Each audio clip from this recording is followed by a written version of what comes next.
She is Senator for District 30, and she is very, very passionate about education, about outreach. And we delight at this time of year where we get an opportunity to just share information with you about scholarship and specifically her scholarship. I'm going to talk to you just briefly about Senator Henson's scholarship, and then I'm going to get out of the way for Dr. Vick to come and share information with you about the multitude of scholarships and the hundreds of thousands of dollars that are available out there that he's going to introduce you to. All of you all who are attendees tonight, you will receive a scholarship toolkit that will come to you via your email at the conclusion of the symposium. So the information that's shared tonight, you will get links and everything that you need to be able to go and immediately begin to apply for the scholarships. So, with that being said, I'm going to talk to you very briefly about Senator Henson's senatorial scholarship. And afterwards, Christian will introduce Dr. Vick, and you all will be able to move forward tonight with the information that we're sharing with you. So, just to give you a little bit of information about Senator Henson's scholarship, Senator Henson has a senatorial scholarship, as do all of the senators, and it is advertised during this time of year. Specifically for Senator Henson, her application is open right now, and the link to that is posted on all of her social media sites, on her website, and it's also in the toolkit that you will receive. Her application deadline is April 4th. So you will need to have your application in to Senator Henson by April 4th. Now, with the senatorial scholarship, you have to live in the district, specifically District 30, because that is Senator Henson's district. So if you are applying for her scholarship, you need to live in District 30. If you live outside of District 30, you just need to locate who your senator is for your district and then go to their website and apply for their scholarship. So all of the senators have scholarship money that they are distributing, as well as the delegates. So you are free to apply as appropriate for all of the scholarships that you qualify for, of course. With the senatorial scholarship, there is a requirement that you file a FAFSA, so that will need to happen by the FAFSA deadline. And for Senator Henson specifically, she gives preference to students who are able to articulate and demonstrate a financial need.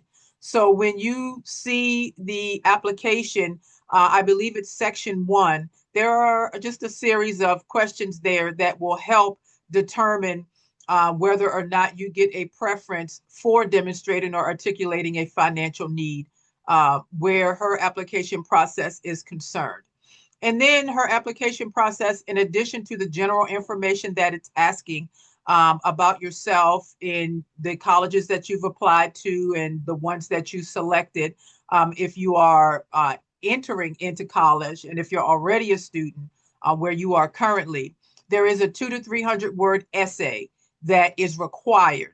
And the essay just simply asks you to respond to two questions, one being what public service means to you. And then the second one asks you to address ways that you're currently serving your community.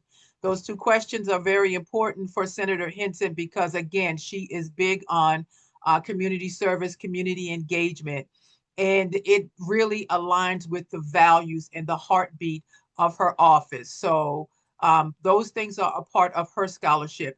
Now, Maryland Higher Education Commission has set a minimum award amount of $400. So at a minimum, the award is $400. Generally, the award, the Senatorial Scholarship Award, is based upon the amount of money that the senators get each year for the scholarship. So that amount is yet to be determined, but at a minimum, the award is $400.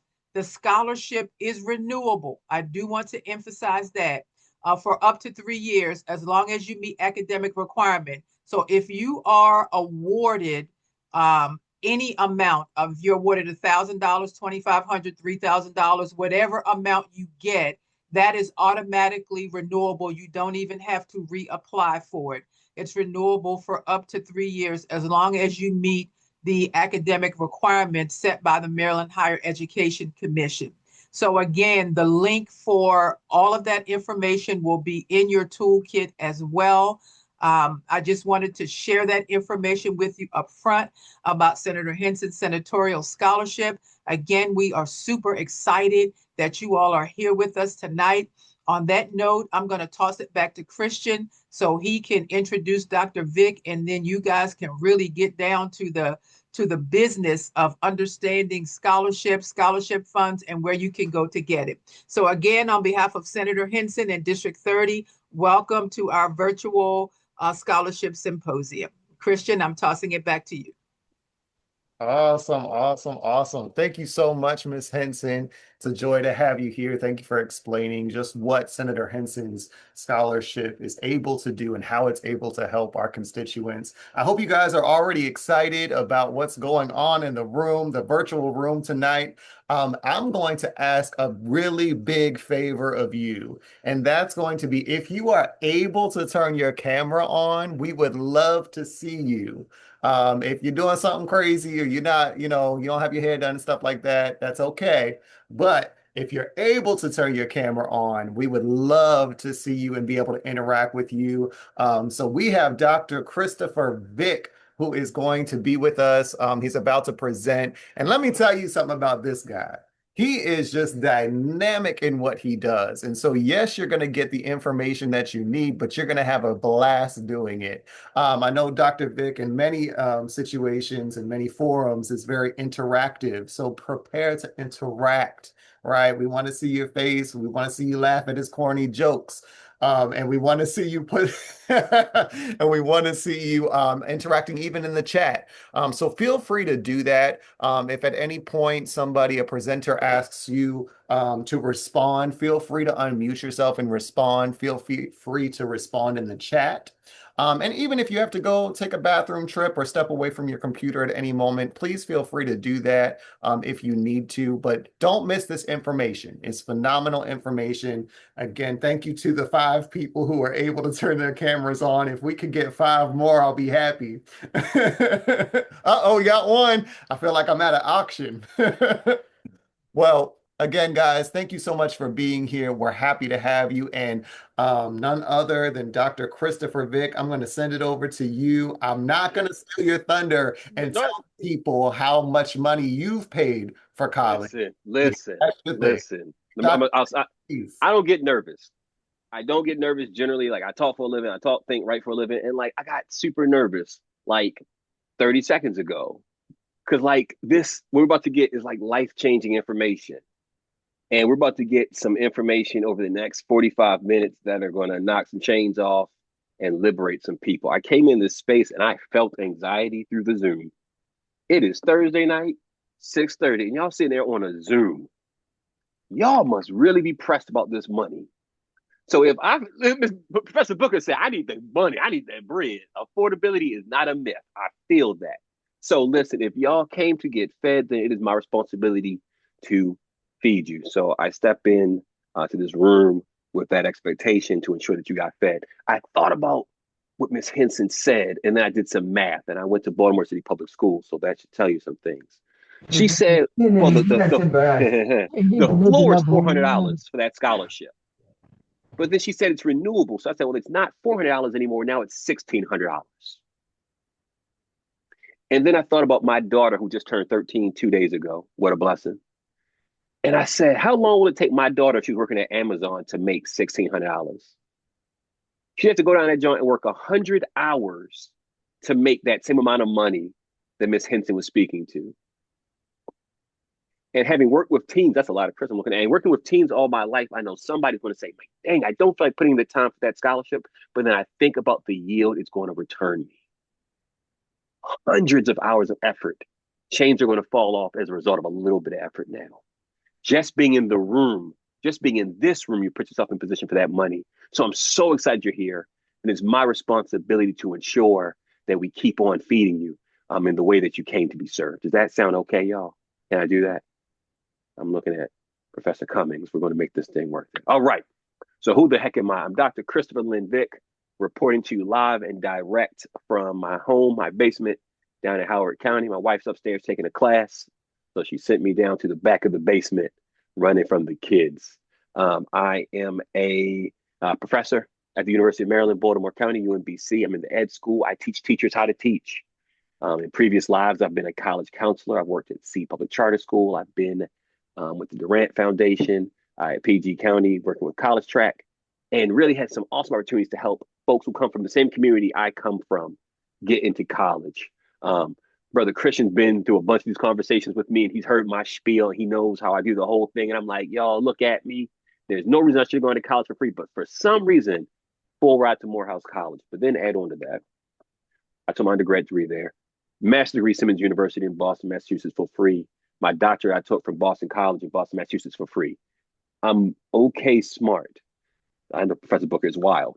But what happened is something, whatever animates the universe, put things in my path that allowed me to access cash. And I take that upon the calling of my life to ensure that I serve as an agent to serve those same opportunities to folks who come from similar communities that we come from. So that's the room, that's the space I enter into. So the conversation we're gonna have tonight is, yo, where's the money? Where is it? And how do I ensure that I get it? I'm gonna tell you a couple of things. One, you're gonna leave with homework. Two, who's a senior person? And I don't mean senior over 55. I mean, but we love you guys too. Who's a high school senior? Okay, represent. Who's a junior? Throw a hand up and put that thing in the chat. Okay, if you're a junior, representing the junior. Okay, I see those juniors. Sophomore people, where you at? Where you at? Best 3 years of my life. Okay, and where are my fresh people? Senior. Okay. This conversation will benefit all, but I think the freshmen and sophomores will get the proportional greatest benefit. For the seniors, this is like, I need you to do this like this second. For the freshmen and sophomores, this is blazing a roadmap. So I'm going to share my screen. And if I can't see you, and if I can't get to the chat, Brother Christian, it would help me a lot. If a question pops in the chat, my brother, just let me know, please. No problem. So I can honor it. Please. So please. A mentor taught me that the person doing the talking is usually the person doing the learning. So when I say something, you're like, oh, what does that mean? Or if it generates a question, throw it in the chat, please, to make sure I respond to it, okay? So I was doing these slides, and I recognized that this conversation occurs at a moment of tremendous national transition. There's a lot of conversation around college, around who should have access to college. Should diversity, equity, and inclusion be part of college vocabulary? We've seen the end of racial preferences in college admission. And now we have the first full cycle of folks to see like what has been the impact of that. Here's what demographers are seeing. So I just want to frame the context in which we operate. I will never ever tell you this is a good school or a bad school. I don't believe in a good school or a bad school. There's no such thing as a good or a bad spouse, right? My wife works for me, but she probably wouldn't work for somebody else. I'm just kidding. My wife is great for everybody, but you know, that's for me. But like, there's no such thing as a perfect spouse. It's just what works well for you. The same is true of a college. Just because the brand name is Harvard, don't mean it's good for everybody. Just because the brand name is U Chicago, whatever. I am not saying that Ivy League schools are better. I am not saying that. I am saying that they have the lowest selection criteria, the highest selection criteria, the lowest admission rates. They're the fanciest brand name schools. What research tells us at Ivy colleges, we've seen a decrease in the percentage of folks of color admitted to Ivy League colleges. I'm not saying that's good. I'm not saying that's bad. It's a thing that's happened.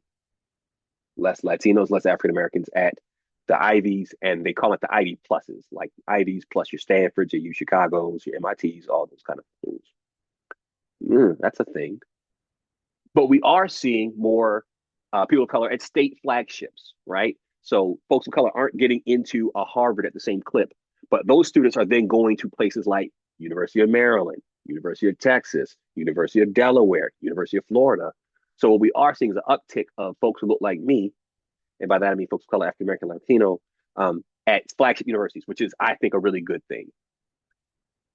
We're seeing less students going to HBCUs that aren't the biggest four named, Hampton, Howard, Morehouse, Spelman. And the reason has been affordability, right? There's just less dollars, right? So less of our folks going to Jackson State, Prairie View, Stillman, all great schools like that, which means there's more competition at those top institutions. I'll say it more succinctly because my mom said to me this morning, the game is more fierce than it's ever been. The competition's more fierce. So with that beautiful framing, now that I've made you nervous, let's talk about what is staying consistent. And pause. Are we okay? Is this all right? We good? I'm just checking. Professor Booker, you're my thermometer. I'm checking in with you. We good? All right. Cool. All right. So I want you to bear in mind something, Professor Granger, that it's two tracks, right? And they're really independent. I'm excited about you getting into college, and it matters tremendously. But if you get into college without money, you're not going. Said another way, it would be irresponsible for us to allow you to go to a college, exhaust all the family's resources, and then come back without a degree. Too many folks in my family have had that experience, and it's irresponsible, right? So we're thinking about sending you to the school that's going to pay you. There is no, and this is personal opinion, but it's backed by, I would say as a significant amount of my life experience. There is no degree worth going into ridiculous debt for. There's no degree going to debt for, especially when there's so much money available to you. So grab a screenshot of this, because if you're a freshman or sophomore, this is where the secret sauce really lives, right? So what is going to stay the same? College, I love sports. I love football. I love it a lot. I hate the NFL, but I love football. I think the NFL is gross, but I love football. If you are good at the combine, you make more money. If you're a first round, Oh, I love that question. So if you, it depends on the type of money. If you get all the school's money and then you get some private money, what's called third-party money, you can choose to use that third-party money for what you want to put it to use for. It also depends, though, on how the scholarship is administered. Most scholarships are sent directly to the bursar's office of the university. However, some scholarships will put money directly in your pocket. You can use those for your expenses and living. But generally, the scholarships are going to go right to the university. If you cap out and you pay tuition, room, and board expenses, generally, they're not going to give you any more cake. But some third-party scholarships, I know some churches will just, cut kids a check, $1,000, $500, and they can do, whatever they need to with that money. Great question. Thank you. Thank you. So here's I work at a college. I hear colleges all the time. We are aggressive about attracting kids from Baltimore. Like if you got a good GPA, SATs from Baltimore, you come into school for free, period. Colleges are now more excited than ever about attracting top candidates. If you got merit, you got money. This question, dude. Oh, you're very welcome. That's so polite. Thank you. So it's revolutionary. Much of what I want to say is going to be revolutionary common sense. And please slow me down because I get excited. Quite simply, you're going to want to apply for as much money as possible. Adults, I'm going to tell you why your children have been lying to you. They're not going to like what I'm about to say. Your children have told you we can't find scholarships. That's not true. There's an overflow of scholarships. If anything, sometimes it's paralysis of analysis because there's so much scholarship money available. And scholarships come with criteria. They require some degree of essay generally, right? And that could be a deterrent for a lot of students. So it's not about finding scholarships, it's about sitting down and actually spending the time to do the daggone stupid application. What I'm about to say is very privileged, but I mean it. Parents, part of parenting, I got two, is figuring out how to incentivize your kid.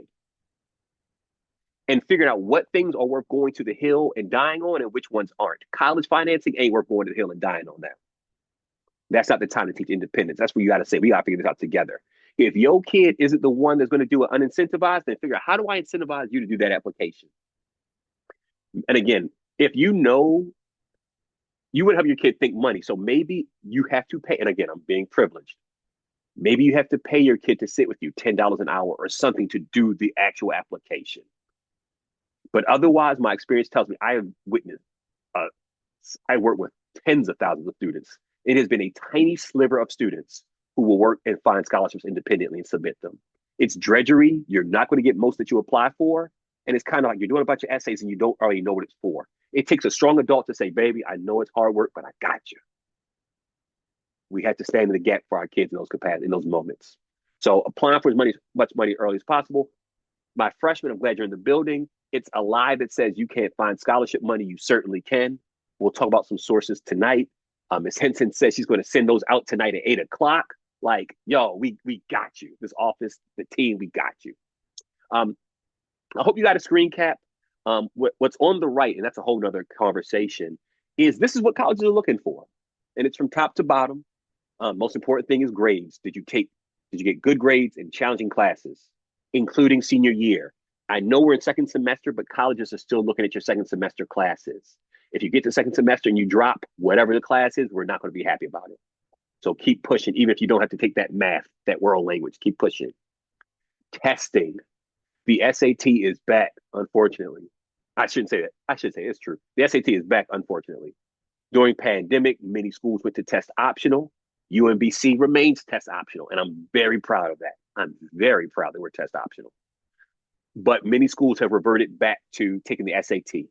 The SAT and the ACT are virtually, they're both the same in terms of their validity. I just want to know if there are any scholarships. It's the thing where you apply for the APD scholarship and all that. Say again, one more time. Oh, so keep going. Say it again, please. It's important. That was really good. I heard scholarship. I got excited. Put in the chat. You try to put in the chat. SAT and ACT are both taken the same. If I had more time, I would talk to you guys about how the SAT is tightly correlated with income. The more money you make, the better you're going to do in the SAT. It's just a fact of life. So unless you're getting some hardcore SAT prep, if you don't have a lot of money, your SAT score is going to be garbage. And that is unfair, and it's wrong, and it's undemocratic. And that's the system that we have. So as much as it's worth investing in heavy SAT, it's worth investing in heavy SAT prep. Nothing in the academic world returns more money than SAT prep. It is the best investment you can make. When I was working in Brookline, I saw kids were spending, $1,000, $1,100, $1,200 on SAT prep. It was worth it. Those things, it's the answer to the test. From there, the essay is really important. Don't use ChatGPT to write it, but it's fine to use ChatGPT to edit it once you have your essay. And then finally, the bottom are activities and recommendations. That's what we're looking for from colleges. The more merit you have, the more money we're excited to give you. That's a lot. I'm pausing for questions, thoughts, ideas, disagreements. And I'll give you a second to pop them in the chat because I know I'm talking fast and I'll try to slow down. I'm sorry. But getting time for, yes, got a chat here. Oh, yes. Thank you, Christian. Question. Please. Okay, so with the essay part, what do like colleges look at far as like, come on, like, because I was told don't make it sound, oh, too bad, but put your whole life story in it. You can't. Don't do that. Please. I was born in 1981 in Franklin Square Hospital in Baltimore, Maryland. And my mama said, ow, that boy hurt something. You can't do that. Your life is too big to cook into an essay. So I'm going to give you the opposite advice. And I'm going to give you two pieces of advice. One, everybody who talks essays don't know essays. Everybody who talks essays don't know essays. I have co-written, shadow written, support written enough essays to know what these folks want to see. Here's what they want to see. Oh, I love that. Let me circle back with that. That's a great question, Professor Richmond. Your essay is going to tell one piece of your story. Your whole life story is going to go in your autobiography. So when you try to throw all these different things in, it's like throwing in too many ingredients. You mess up the cake because you got too many different flavors going on. You tell me one story. But that one story should elevate something about you. I tell the story all the time. One of my favorite students, and I'm fortunate I have a lot of great students, but one of my favorite students wrote an essay about having sickle cell. Having a sickle cell attack, what that felt like. That was her first paragraph. Paragraph 2, sickle cell only happens pretty much to who? Does anybody know who gets sickle cell? That's right, Professor Booker. We get sickle cell. Black folks get sickle cell. So as a Black woman, I had sickle cell, but I had all white doctors. That was weird. And she discovered there needs to be more Black doctors. So she started doing a lot of research. She took really advanced medical science classes, and now she wants to go to med school. That was the essay. And from that small example, I learned a lot about her. So your format is going to be 3 pieces. Your first paragraph and a half is the what. The middle chunk is the so what. The end is the now what. The what is the topic. What are you talking about? And that's the smallest part. Don't stress it because it don't really matter that much. Your topic doesn't really matter. It's the so what. What did you learn from that experience? All right. I wore the wrong tennis shoes to school. Everybody roasted me. All right, that's my what. But my so what is I learned character, and I learned it's not about spending money, and I learned to define myself. And now I'm going to go to school and have a line of beard care products that's going to be the dope. And I'm going to be an event planner. Oh shoot, I don't know. Okay, so like those are things. That's it. From those short pieces, I can construct an essay. What? So what? Now what? You don't want to tell the story of, because they've written this a million times. I went to a country, didn't have any money, and I volunteered and I helped the kids. Like that is a boring, trite essay. You want to stay away from politics and religion, unless it's okay to talk about politics to talk about how you want to serve. You don't want to talk about politics, say like, Donald Trump is completely, I don't even want to finish that sentence. You don't want to say like, this party is the right party or this party is the wrong. You don't want to do that because you don't know the bias of the person who's reading your stuff. And the same thing holds true of religion, but even to a more degree, I would say. But you can totally say my Christian values influence my desire to serve. That's perfect. Or my values as a Muslim student make me want to serve my community. That's perfect. Who can argue with that? That's perfect. Does that make sense? And I know you didn't come from an essay conversation, but I appreciate that detour. That was really a fabulous question. Thank you for that question. Other questions before we get into money? I lost my screen share. All right. All right. Can you see my screen, everybody? Yeah. All right. So we got two brands of money. We got third-party money. We have first-party money. Third-party money is what Ms. Henson's referring to. That's money that comes from outside the university. So first-party money is the money they give you. That's the one that comes directly from the university. Usually that's unlocked by the CSS profile or the FAFSA. FAFSA stands for Free Application for Federal Student Aid. If you are a documented citizen, you're able to do the FAFSA. I'm not asking anybody's immigration status, and I don't even want to get started on the tragedies of immigration right this second, what's happening to folks. But like, if you are undocumented, it does not mean you cannot access funds for college. There are still funds for you and still ways to finance an education. Unfortunately, and I'm trying to get all political, the FAFSA will not let you access funds. So every school is going to require the FAFSA. Some schools will require the CSS profile. The CSS profile generally is going to be for like really fancy private schools, your Harvard, your whatever. They're even more intrusive. The FAFSA just asks how much money your family makes. The CSS profile asks how much home equity you have, if you have a farm, all that stuff. They're trying to catch folks who have a lot of home equity, really. But they're both tools to determine how much money you have. That determines your first party money. Wife's out being loud. And your third party money comes from outside of the school. That comes from, again, folks like the senator's office. I would strongly suggest you bookmark these two websites, niche.com and collegegreenlight.com. Those are fabulous resources for scholarships. I would suggest, if you're like me, your Gmail is probably already at like 99.8% capacity already, starting a new email address just for scholarship stuff. Because you're going to get, thank you, Brother Christian, because you're going to get so much daggone, not spam, but you're going to get so much stuff in it. If you don't already have one, actually, in seniors, juniors, this is particularly important for you. You should have a new email account just for college stuff. Everything's going to be coming digitally. You don't want to get anything lost in your updates, your notifications, all your regular stuff. It's, again, you go to Niche, you go to College Greenlight, you do a profile. They'll, start sending you scholarships predicated on your age, your gender, what you're interested in studying, where you want to study, all the things. And it can almost be overwhelming to like start picking them. There's so many of them. It don't matter where you start. You just have to start doing them. Again, I say this almost ad nauseum, Kelly, but students will want to apply for everyone wants the Bill and Melinda Gates, the $100,000 scholarship, the Questbridge $100,000 scholarship, which is dope, but I'm just going to have a lot of essays and there's going to be a lot of competition. So it's just as important, if not more so important, Professor Cummings, to make sure that you're doing a bunch of applications for the smaller jumps. Again, I keep being repetitive. Ms. Henson just told me if I do the application, I'm be a super grad student to get that money. If you do the application, you're going to get paid. Count me in for 300 words. I can do that.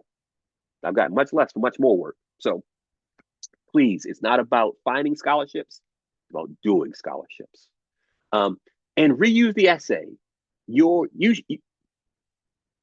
If you're a junior in February right now, you should be kind of starting to think about crafting your essay, right?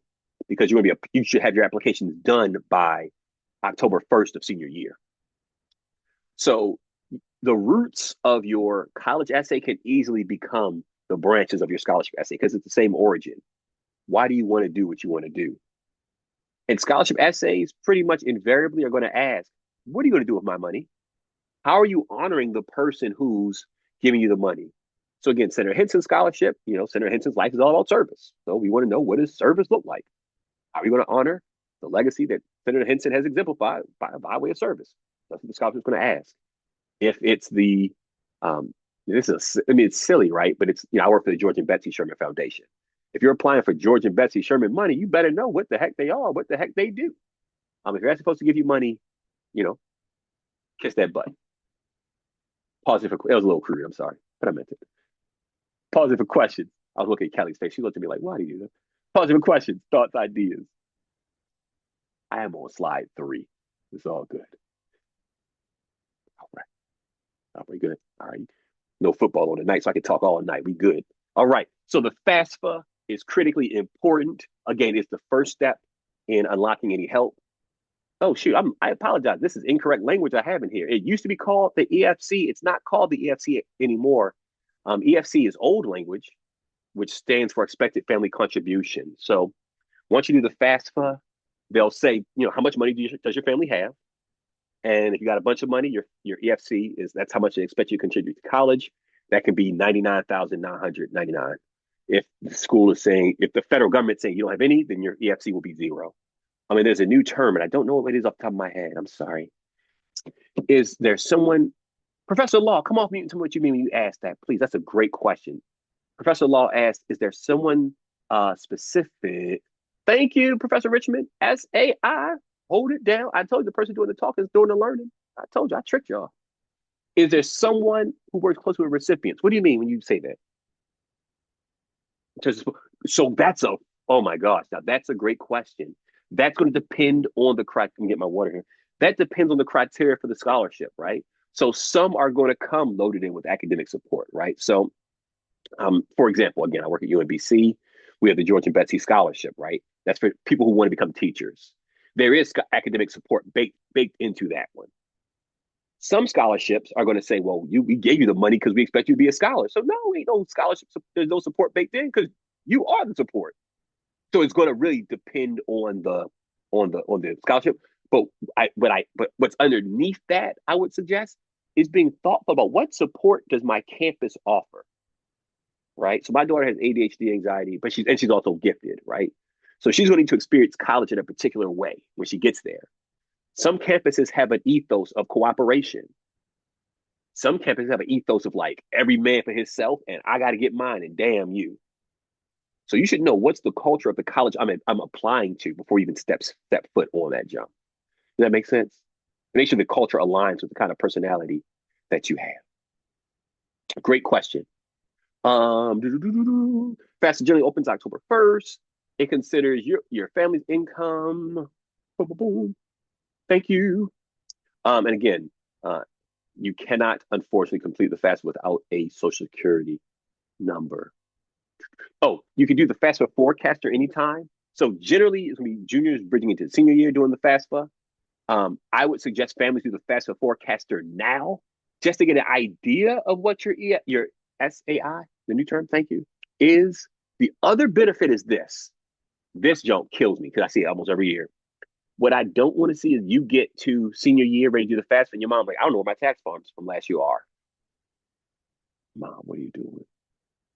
And I ain't gonna say who, but I work with families every year whose tax situations are messed up. And they get to senior years, try to clean that thing up. Baby, it's too late. And there is shame that, and this is an emotional moment, there is shame that comes when we can't give our kids absolutely everything we want to give them. So I understand why we push that thing away. But please do the FAFSA forecaster now, if now only to find out your situation is muddy and needs to be cleaned up. It's like estate planning. Give your babies the gift of making sure everything is planned for transition. It's critically important. So here's how colleges kind of think of money. It's a bucket, right? It's all about filling up that bucket with money. So again, and I apologize for using old language. So where it says EFC, I want you guys to think of the new term SAI. So please forgive me. So at the bottom is how much they think you have, right? That's how much they expect you to pay. If it's EFC is 10,000, expect you to pay 10,000.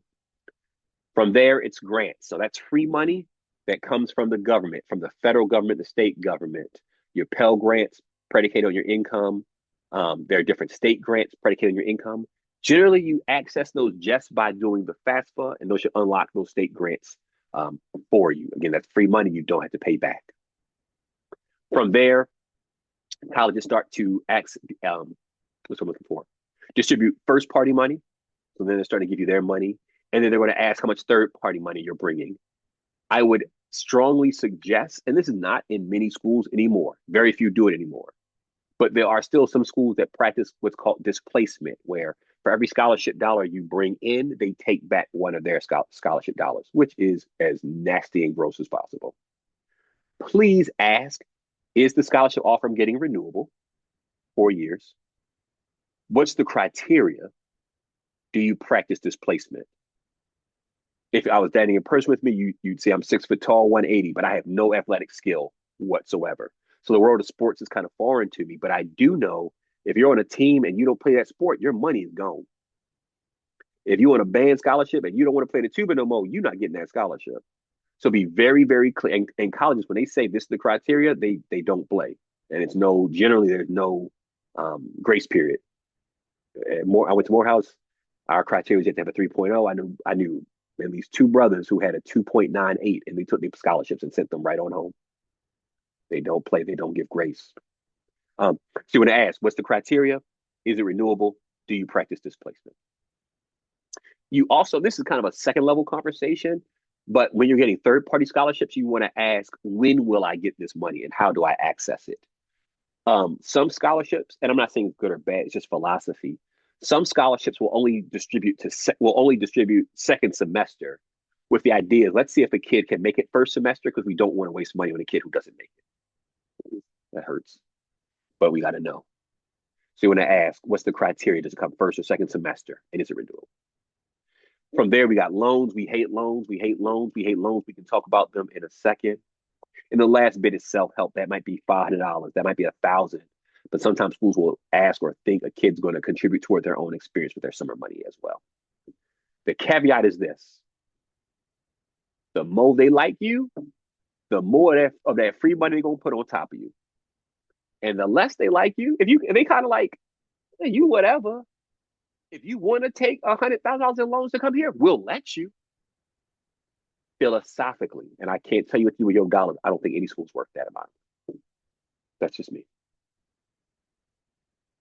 The more merit you have, it's like going shopping. The more money you have, the more fun Amazon is. The more merit you have, the more money they put on you. Pausing for questions.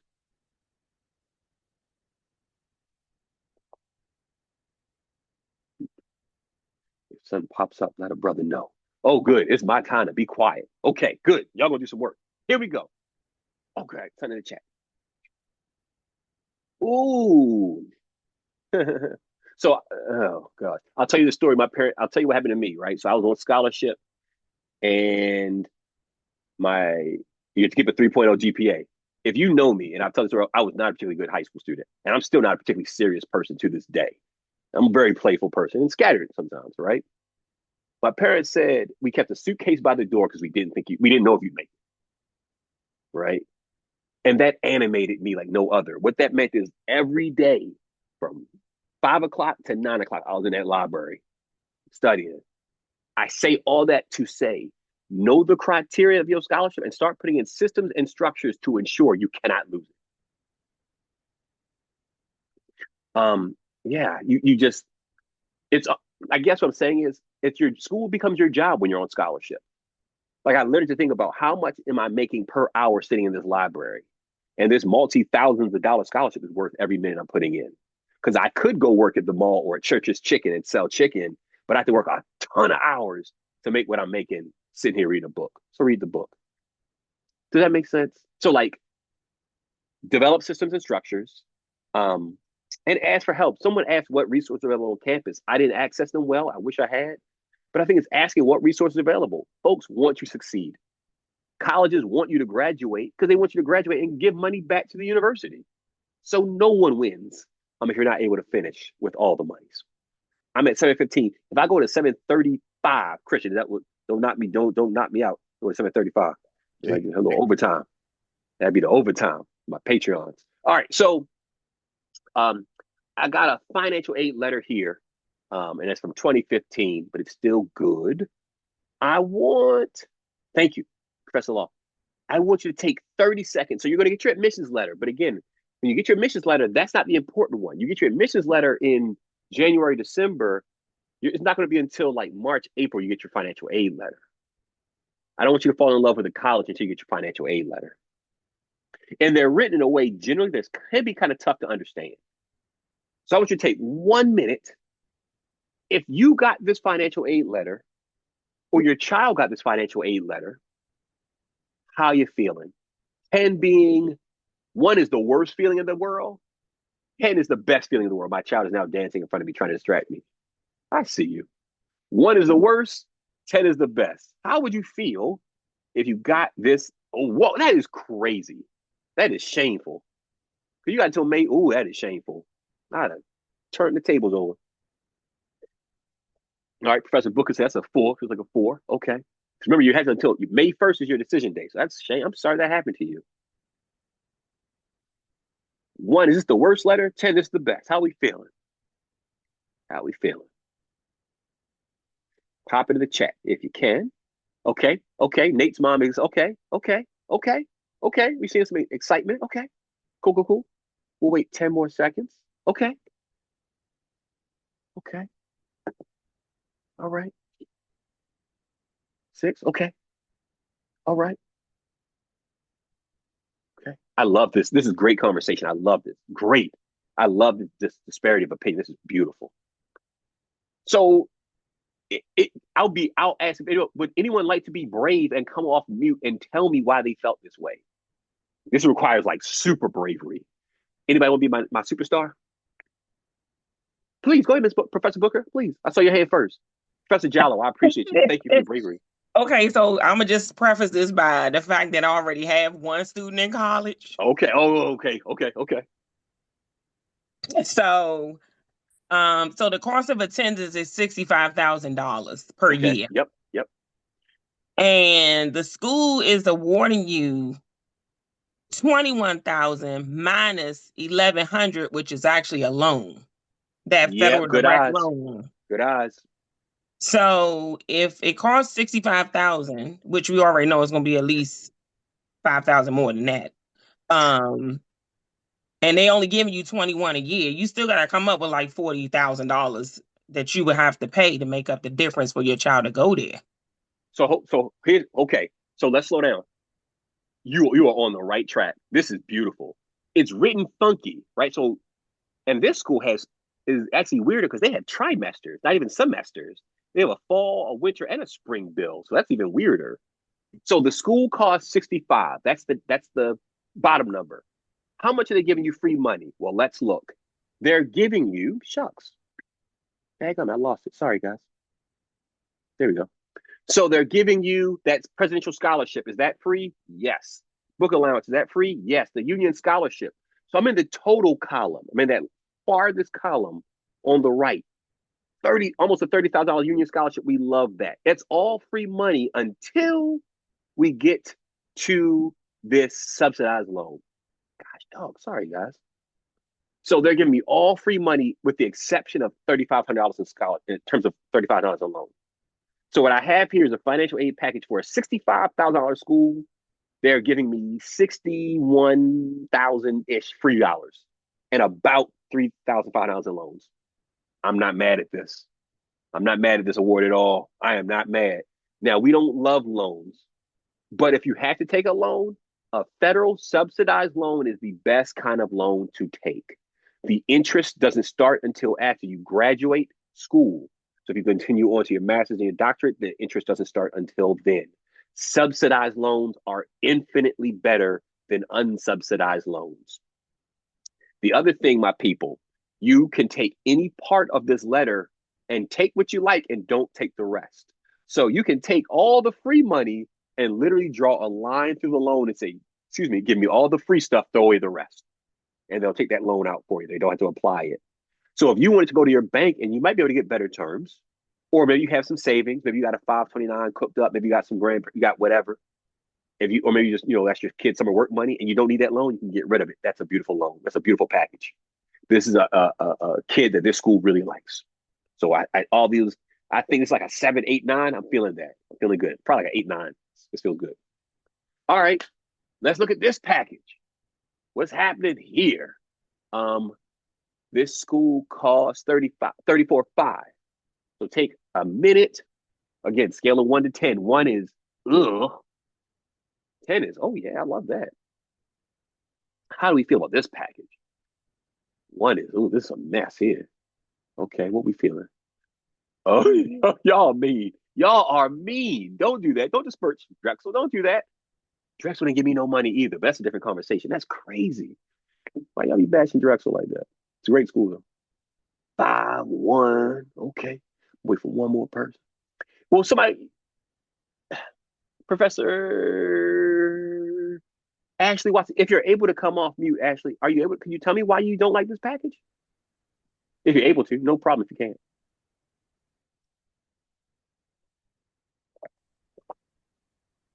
Or anybody can come off mute. I see a lot of loans in here. Parent Plus loan, Perkins loan, I'm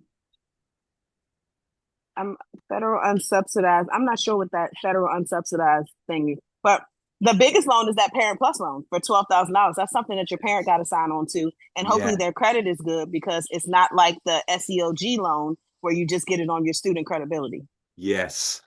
Perfect. If I get this letter, and I just saw my headphones died. If I get this letter, can you still hear me okay? Everybody can hear me? Okay. If I get this letter, I'm asking a family to say no, right? And it's gross how it's written, right? Because you get this letter, you're like, oh, shoot, I only have to pay $5,800. Oh, that seems good. It's not. Well, where's the free money? Let's see whether there's any free money in here. Yeah, right. Great point. Yeah, Professor Richmond. Really great observation. You got the Pell Grant, that's free. The Perkins loan is a federal subsidized. The CEOG is free money. There's a subsidized Stafford, that's good. There's $25 in college, gosh, dog, grant money. There's an unsubsidized loan. So subsidized loans are the best. Unsubs are worse, but there is nothing worse than a Parent Plus loan. I call them borderline predatory. It is rarely my place to tell you what to do or what not to do, but please, if you can, please avoid Parent Plus loans. College loans go under your child's name. They get them, hopefully not too much. My rule of thumb is, oh yeah, I hope so. Tell your twins to get up in here. Shoot, get your twins up in here. Activities. I have a question.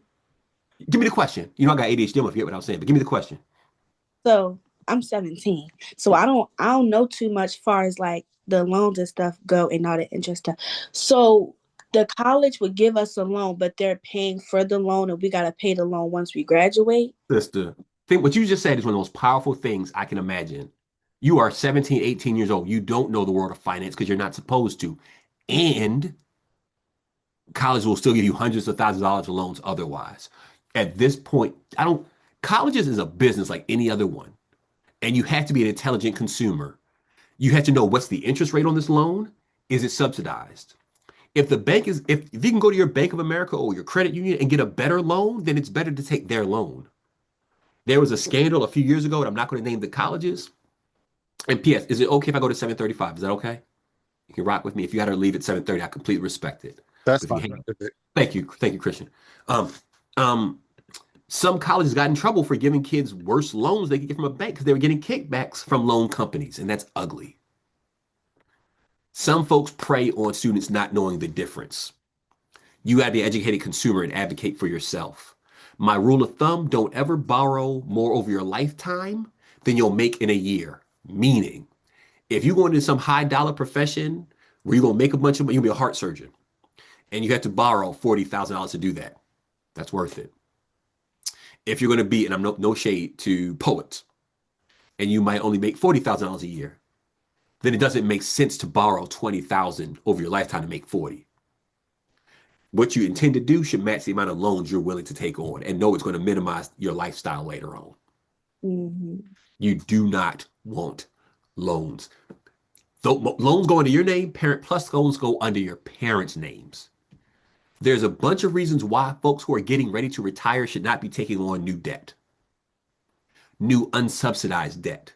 New debt at the highest interest rates. What research tells us is Parent Plus loans are unevenly distributed to families of color. Because here's what happens, and I'm going to make it up because it happens in my family. Little cousin Nuck Nuck, he was all right in college. He was all right in high school, but he got into some college somehow. He going to turn around when he get to college. And his grades were some butt. But now so we're not going to give him any money. But if his parents were to go into debt and mortgage their future, we'll let him come and try. But he ain't going to make it. So I come to the space hoping to spread some goodness, but like, if there's one thing I can say definitively no to is, if you can, Parent Plus loans. We take Parent Plus loans because we love our children and we will do anything for our babies. We want them to have anything, but everything ain't for everybody. And just like I can't go to the mall and be like, I really want that Louis bag. I can't afford it, so I ain't finna get it. Same is true of any college. Here's the other thing, education. The education you get at Harvard, juxtaposed to Harvard, you get at the University of Maryland, ain't terribly dissimilar. The networks can be different, but the education, not terribly dissimilar. There are very few, if any, educational expenses worth going that level of debt over. And I don't know everything. So I'm always open to disagreement or different thoughts. I'm not, I know I was right. Okay, so here's what I need you to do. So it's about bringing down the cost, right? So it's like any budget. If you want to have more, you got to either make more money or spend less, right? So how do you bring more money? Freshmen, sophomores, have more merit, do better, more grades, better scores, better activities. When I talk about SAT prep, that $1,000 is worth tens of thousands of dollars of scholarships. It's absolutely accurate. Can you get scholarships for honor? I say this, you are in a competition. It's an arms race. And the more honors you have, the better it separates you from the other folks. It's all useful, all useful. Find third-party money. So again, College Greenlight, niche.com, the Center to Scholarship. You got to bring as much of that as possible. And you can start accumulating that stuff freshman year. It makes me angry when folks castigate, when they denigrate community colleges. Community colleges are a fantastic place to start your academic career. You get your first 2 years of credits for a really great price, then transfer to a four-year institution, and your degree is from a four-year institution. It makes zero difference where you start. And for many students, they might have a home situation where you can't go away yet. Please, EC, talk to me, please. What you got? Yes, hi. No, the question I was asking was, can you get scholarships for honors colleges? So like the special schools within the universities. Yeah. Yes. Yes. Some universities have, so like again, UMBC, where we have 7 scholars programs, right? There's scholarships attached to each of those unique scholars programs. So sometimes a program will have a pot of money attached to it as well. So short answer is yes. Okay. That's an awesome question. Okay, great. Thanks. Parents, this is season to taste, but there is nothing wrong with having your child live at home in order to save money as they go to college. We are blessed to live in an area with some of the best colleges in the country. And it is nothing wrong with your child choosing to live at home while they save that money and they do the school thing. Fancy colleges have a higher price tag, but oftentimes have more money to give. I grind my gears. Sometimes folks will say that school costs too much, I won't apply. Johns Hopkins University is almost $85,000 a year. But if you make less than, I think, $150,000 family income, you go in for free. They just have an obscene amount of money. So just because the school is expensive doesn't mean you can't access it. In fact, it's usually the inverse. It's usually schools that have a lower tuition that oftentimes may not have as much money to give. Finally, one of my favorite resources is collegeresults.org. And if you check out collegeresults.org, and I apologize for not having it on my slide, you can do some research on colleges. One piece of data they have on most colleges is the median debt of completers. I would strongly suggest you check that piece of data out because it's just a small indication of what financial aid might look like. So, for example, I just pulled it up just quickly. Morehouse College median debt of completers is $25,000. I wonder what that might be juxtaposed to a school that has crazy money like Duke. And I don't know, but I'd just be curious to find out. As you're researching schools, if you notice the median debt of completers is really high, that's not good. And those are completers. What you cannot be is someone who both owes money and doesn't have a degree. That is a parlay that does not work for me. So here's our do nows. Apply for the senator's money, apply for her money, apply for the money, because if you don't, I will. Create your profiles. Make sure you're, again, niche, fast web, college green light. And again, the trick isn't just applying, it's not just getting on, but you got to apply. Apply smart. Have the same essays. Reuse them, reuse them, reuse them, reuse them. Tell what you want to do with the money afterwards. That should be your last paragraph for every scholarship. What are you going to do to honor, the Terry Henson scholarship, the Shaneka Henson scholarship? Grab a screen cap of this. When I'm working with students and they're struggling to start their essays, this is a nice place to kind of get started. Just kind of fertile grounds for conversation with your children in terms of thinking about what they might want to write about. And remember, there's no perfect, you're not trying to be James Baldwin or August Wilson. You don't have to do that. You're just telling about your life story, a piece of your life story. When does it open? That's a great question. I'm going to get an answer to in about 3 seconds. When I get out your way, Ashley, you better get the answer to that question, though. Give me 3 seconds. Do the forecaster. Try to think about how many you want to knock out per week. Set a target. All right, if you get those 5 scholarships a week, I'll get your head done. Or, whatever it is that incentivizes your baby, set a target, challenge them to hit it. Make sure to apply for the Senator's Scholarship. We'll find out more about when it opens. And have your essay. Boom. What other questions can I answer outside of when the Senator's Scholarship opens? That's a critical question we gotta make sure we speak to. Okay, I have a question. Please. What if February 1st, bang. What if your mom doesn't work and you don't know if she has taxes and all that stuff? 'Cause my mom's a stay-at-home. For sure. So those are 2 separate questions. What if your folks didn't file, and I'm not trying to be all in your business, so please, I'm not trying to be rude in your business. If your folks didn't have to file because they didn't make any income, then get that documented. So some I think I work with families who've had to verify their non-filer status. Mm-hmm. So some schools will ask, well, you didn't file, and they're going to ask, well, why? If you didn't have any income, you didn't need to file, so there's your reason. But even then, they're going to need a letter to verify that. It's always a process. If you don't mind, what year are you in? I'm sorry. I'm all in your business. I'm so sorry. 11th. So you write, perfect. Do the forecaster now, and then go ahead and get that verification of non-filer status from the IRS. So it makes it so much easier. So much easier. That's a great question. Thank you. Thank you for that question. Other questions, family? Dr. Vick.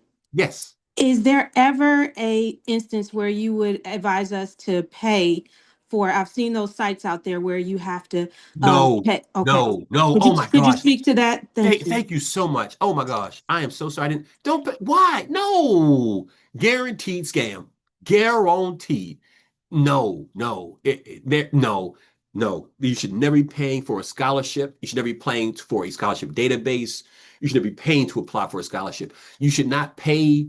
Don't go to fastfa.com.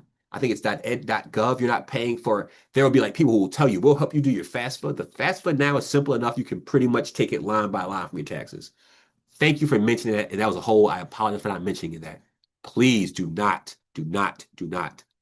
But please do hit this link. Now, this I know is good. This is good business. The Senator's Scholarship. She said, I submitted. If we submit, we won't get the money. Golly, y'all impatient. Y'all need that money. Instant gratification. I don't have that answer off the top of my head, but I'd imagine it'll be well before your May 1st deadline, I'm assuming. Okay, great question. No, step parents not considered for the FAFSA. Not considered. If there is a non-custodial parent involved, it can be complicated. They do want to know if there's a child support order in place. If it's one of those gimmicks like, you just bring over some money every couple of weeks to put on the table, then no, they're not going to ask for that money.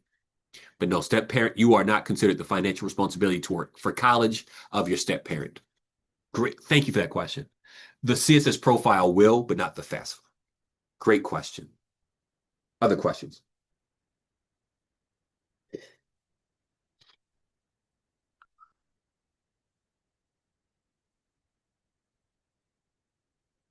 All right. So here's what I'm going to do. One, I'm going to say thank you.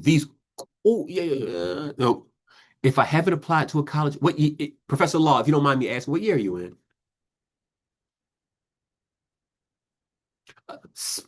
You're right on time. No, again, the application process, the paperwork starts in earnest now, right? So if you're a senior, if you're a junior, here's what you should be doing.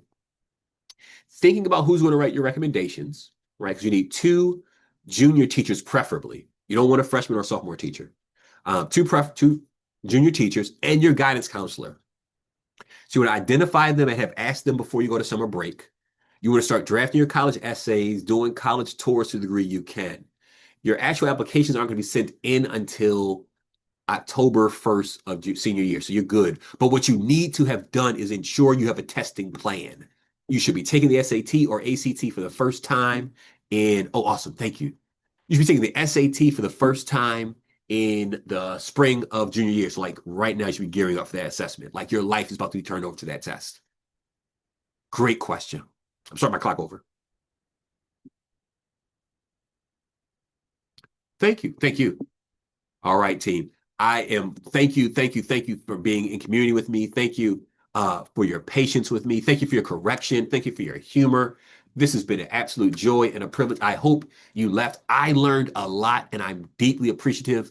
Can you take the SAT early? I've worked with students who take so here's the thing. And this is an awful thing I'm about to say, but it's true. My dad said, if you keep weighing the same pig, it's still the same pig.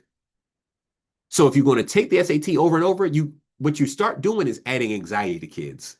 So my perspective, you want to take the SAT generally twice in senior year. It's fine to take the PSAT, just kind of get a baseline to kind of know where you are, but it's no point. I've been in communities where families pressure their kids to take the SAT as 8th graders and 9th graders. It's too much. It's too much. So again, all resources will be sent out at 8 o'clock. Oh, this is dope. Y'all just boosting my ego. Y'all make me feel so good. My self-esteem going through the roof. Y'all make me feel so nice. I appreciate it. I turn the mic over. Thank you so much for your time, your thoughtfulness, your attention, your greatness. I'm thankful. Thank you for hanging out with me, guys. Awesome. Thank you, Dr. Vick. If you enjoyed Dr. Vick's presentation and all of the information that you've learned tonight, go ahead. Yeah, give me a heart, give me a reaction. Let's light it up. Let's let Dr. Vick know we appreciate him. And if you are interested and need a little bit of one-on-one help with the college application and or funding process, in the toolkit will be a way to contact Dr. Vick. So make sure when you get that toolkit, don't just let it sit in your email. Look at the toolkit, go through it. There's links on the toolkit as well as an opportunity and a way to contact Dr. Vick.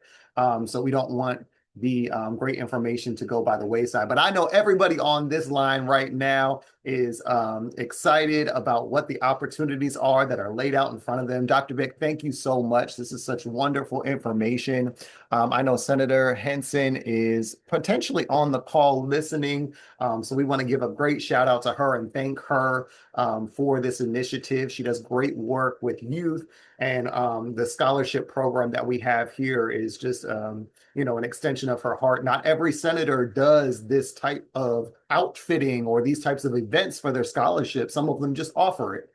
But Senator Henson wanted to make sure that she supports the constituents in her community through more than just giving out funds, but also helping you be educated through the process about the possibilities and the opportunities that are there for you. I want to thank Ms. Terry Henson, the chair of the scholarship committee. Without her, this work does not get done. So let's light up the chat for her, give her some hearts and some claps. Without her, we don't get the money. Yeah, Michael, yes, absolutely. And so we appreciate her. I know that a few of you had questions about when you hear back about Senator Henson's scholarship. If you have not yet applied for it, it started on February 1st. Applications were open. I did post in the chat the link to go ahead and go and apply if you have not applied yet. But if you have, I know you have that question. So I'm going to ask Ms. Henson, Ms. Terry Henson, Madam Chair, can you give us a little bit of information on when we might hear back about the scholarship? Yes. So the scholarship will close on April 4th.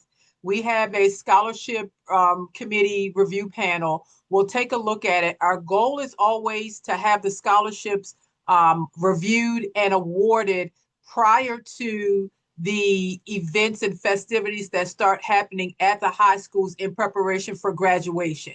So we like to give ourselves about a 4-week turnaround.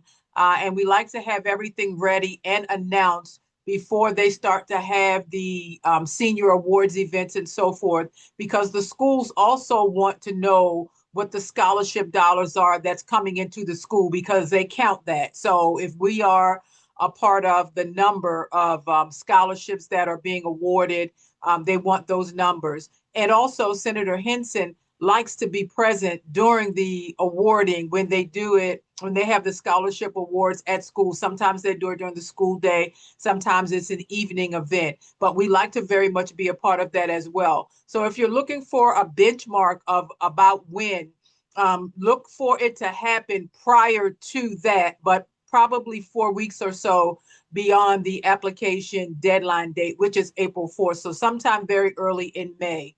We should have that information to you all, and it will come by way of an email notification. We'll let you know that you've been awarded. We'll let you know what the award amount is. I will say this, we have had a number of instances where the student's MD CAPS account was not active, or something was going on with your MD CAPS account. So when we go to put the award into MD CAPS, we get some kind of error message or some kind of kickback or something. And then it's a whole process of trying to work with the Maryland Higher Education Commission, with the MD CAPS folks, to get the award in the system. When you are completing your application, small things like making sure you have put your name correctly, because sometimes transposed letters or leaving off the E at the end of your name or something so simple will prevent us from finding you in the system, and we can't put the award in.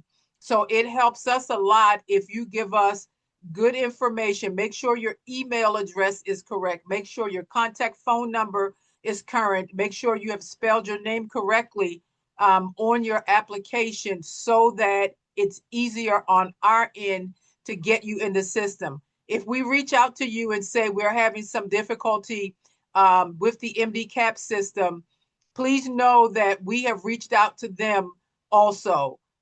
They've made some changes to their system. They upgraded their system. And last year, it was pretty crazy because they were still working the bugs out of their system.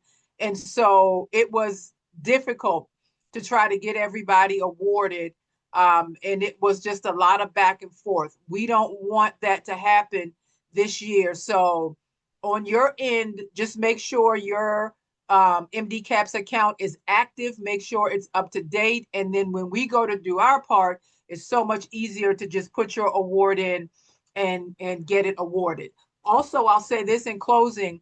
Once we put your scholarship into the MD CAPS system, our part of it is done. MD CAPS then will communicate with the university in terms of putting that money or making that money available to the university. So once you see it show up in your MD CAPS account, our part of it is done. The money is moved from the senator's scholarship account to whatever appropriate account it goes to. And then the communication becomes the Maryland Higher Education Commission and your university. If you identify a university on your application, but you change your mind, you need to let us know, because when we are awarding your monies, there is a question on there that says, what schools have you applied to? And then there's another question that says, what school have you selected? It's very important that the school you selected is identified and is correct. If that changes, we need to know, because if you've been accepted into multiple schools, but then you change the school you're going to and you don't tell us, and we put the money in your system under the wrong school, it's a whole nother process to back that out and then try to get it into the right account. So, I just want to caution you that we are here to work with you. We are here to work through any issues, but we want to eliminate anything that can be eliminated that would be problematic by just simply making sure a few things are done up front. So on that note, we look forward to you guys applying, those of you who are eligible to apply for Senator Henson Scholarship. We also do a scholarship reception each year where we invite those who are recipients of the scholarship to come to the State House for a small reception. Senator Henson is not just the one who wants to award you money, but she wants some FaceTime with you. She wants to see you. You're her constituents. She wants to know you. She wants to be able to have conversation with you. She wants to bring you in so you can meet Team Henson. And so we look forward to that as well. So being a scholarship recipient for Senator Henson kind of has some really good layers to it. And this is just one piece of it. So thank you all again for being a part of the symposium tonight. And we look forward to collaborating with you. Thank you, Dr. Vick, for all the energy and charisma and information that you bring to this setting. Outstanding work. And thank you also, Christian, for all that you do to make these types of things possible. Absolutely, absolutely. Thank you. And the last thing I do want to mention is I put in the chat, we have District 30 District Night coming up on February 26th. So not every scholarship opportunity do you get the opportunity to come and meet the person giving the scholarship. This is an opportunity where you can come to see Senator Henson, even Madam Chair Henson, myself, and maybe even Dr. Vick. Who knows? But Team Henson will be in the room on what is the day? February 26th, 6 p.m. to 8 p.m. It's a free event. But we just want to get the district together. We'll talk a little bit about the senator's legislative priorities, some of the things that she's done in her office over the past year, and looking forward, what's going to happen. But there's going to be food, there'll be entertainment. And so it's a great time just to connect and come together. Again, that's February 26th at 6 o'clock. It's a free event, free, and food is great. And so we want to see you there. If I can just add that Senator Henson wants them to know that your delegates have scholarship money as well. And you can, and for the delegate scholarship, you don't have to live in the district to apply for the delegate scholarship. So apply for all of them. Like for the senatorial scholarship, you have to be in the district of your senator or of where you live. But for the delegate scholarship, you don't have to, and they don't require completion of a FAFSA. So make sure you know who your delegates are so that you can apply for their scholarship as well. Absolutely. Thank you, Madam Chair. That's phenomenal information. So without further ado, again, thank you guys for being here. We love you guys, and we hope to see you soon at District Night, and we're excited to see your applications come through. Thank you so much. Thank you.